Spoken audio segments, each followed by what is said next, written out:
Good morning, Gaza. This was the wake-up call sent in by Israel. Growing up in Gaza isn't easy.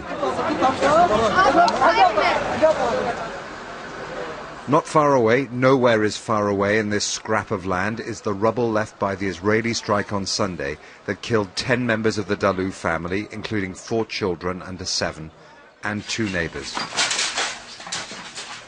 They were looking for the remains of a teenage girl who's missing, assumed dead. This man called Mazen is a relative of the dead. Maybe sad, maybe strong. Maybe sad, maybe strong.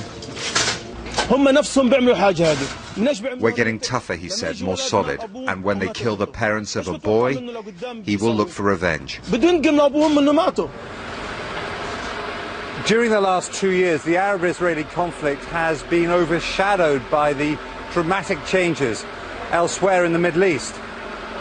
During the time it was outside the headlines, though, the differences between the two sides, if anything, got sharper.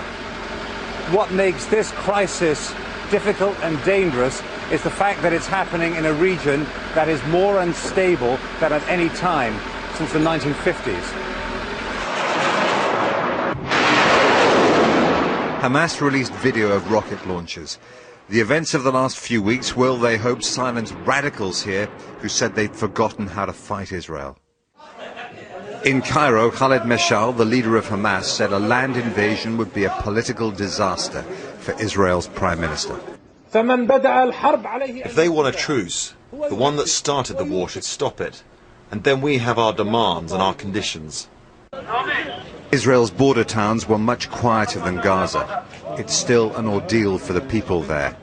Israel says it wants an end to rocket fire through a ceasefire or by military action. The end game is clear. We want to see a situation where the civilian population of southern Israel knows that it no longer has to live in fear of an incoming rocket fired from Hamas-controlled Gaza. Now, that can happen one way or another, but that's the ultimate goal that we seek, to defend our people. Back in Gaza, Israel attacked a building used by journalists. The raid killed a senior media official in the militant group Islamic Jihad.